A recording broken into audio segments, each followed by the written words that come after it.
Welcome in the perfect slave society. A society made by slaves. And for slaves. Human conglomerate with the only vital purpose to self-induce pleasure through the vacuous game of the senses.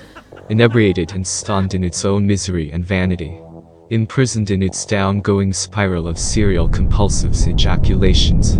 Consumed consumer of its wild fantasies, desperately rushing around, as ants inside a nest slowly burning to ashes in the fire of passion. A social engine perfectly measured and balanced for the pleasure beggars.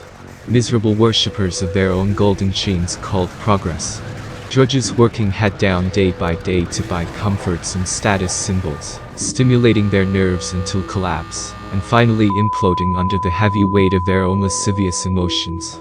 Emotions which were not kept in check for a long time. Irreversibly too long. And if once back in time these were loyal supportive watchdogs. Now they are their own owner executioners. This is not the introduction of a new Netflix series, painting a fictional dystopian futuristic society. But it's about you. Another ordinary slave.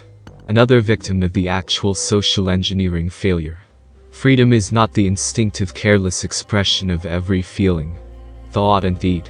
Instead is one's capacity to make use of an active attitude in front of what in men is impulsive instinctuality and passion.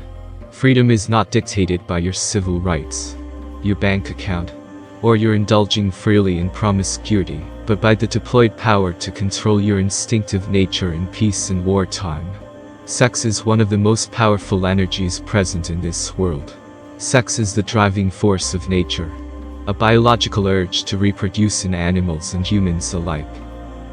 From the dawn of life, mankind has tried to channel the sexual energy for the aim to reach higher state of consciousness. In Indian religions, chastity was considered a fundamental virtue for one's spiritual development. This virtue is called brahmacharya, a Sanskrit word that literally means path of the divine. It consists in the full control of lust, in thoughts, deeds, and speech in order to transmutate virya or sexual energy in ojas shakti, a Sanskrit word meaning virile energy, a term used to verbally sum up the purest and most refined form of energy present in the human body and stored up inside the brain. The more ojas is present in one's brain, the more intellectual, calm, spiritually strong, healthy, and resilient a human being is. A being not tameable by the oppressors of this world, but tamer of tyrants. A real dragon slayer.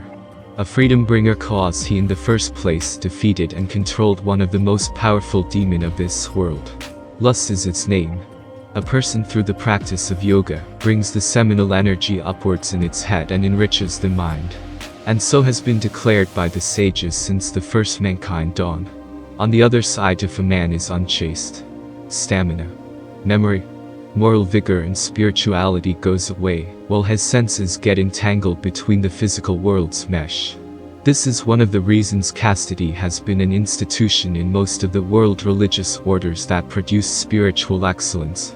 The substantial difference between a man and another one is the amount of ojas stored in his brains. The man who refined and preserved a large amount of ojas is a leader among men, a living magnet of resources, an extraordinary and refined talents displayer. Quoting the Indian mystic Swami Vivekananda, one in whom the all-animal sex force has been transformed into ojas, is a god. He speaks with power and its words regenerate the world. Sadhana is a Sanskrit word that means dedication to an aim, and it's used to identify all the religious practice adopted to achieve the ultimate communion with God. Lack of spiritual sadhana is the main cause for all sexual attractions. A life of sexual continence, in thoughts and deeds, is a life of renunciation in service of God's realization and mankind. This life is surely disseminated with many hardships, but the path becomes smooth for a man of iron determination, patience, and perseverance. The instincts are the first inputs of all human action. They create new mental patterns inside one's mind, and when repeated, they create habits, and so they shape the life of a man. A sexual act produces an impression in the subconscious mind.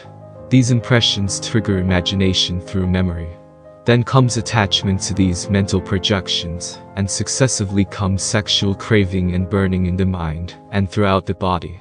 If you are attentive, you can annihilate the bad imagination in the very beginning, preventing the strong sexual impulse from being transmitted to the reproductive organ. Whenever this situation occurs, redirect the mind attention by praying, meditating, or even just by being completely absorbed in your daily task. Keep note on how the mind behaves in dreams. In dreams, sometime, you begin to behave in ways that you would normally consider repulsive and immoral. The sex impulses, ambitions, and low desires are all intrinsic in you and deep-rooted in the subconscious mind. Destroy the subconscious mind and its latent impressions through constant spiritual practice.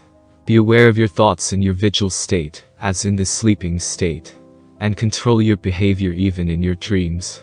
Daily meditation is a great help for this purpose. Intensify self-examination. Be truthful with yourself, and do not fall victim of your own pride due to the little achievements you have reached in your celibacy practice till this moment.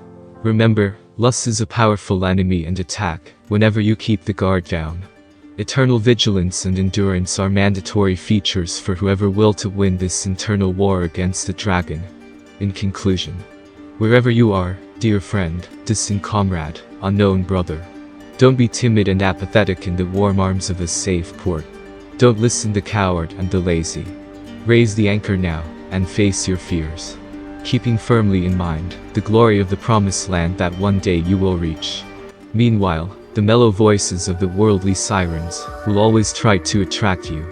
Don't listen to them, or sooner or later your war vessel will be a crumbling wreckage under the ocean of your emotions. Sea monsters will rise up from the abyss to bring you down in the dark of their cold depths. Fight them back with all the strength you have. Even the gods will storm you mercilessly. Resist them unperturbed, and you will gain their respect. The time will pass, and storms will pass too. It will be a long journey, and maybe you will even forget the purpose of your odyssey, because at that point, just blood and water your memories will be. But suddenly in the distance, the horizon will show you again his gifts. The golden profile of your efforts, purpose, and wandering. Your origin and primordial home, the promised land, center of your heart. So without further ado, raise the sails, and be heroic comrades.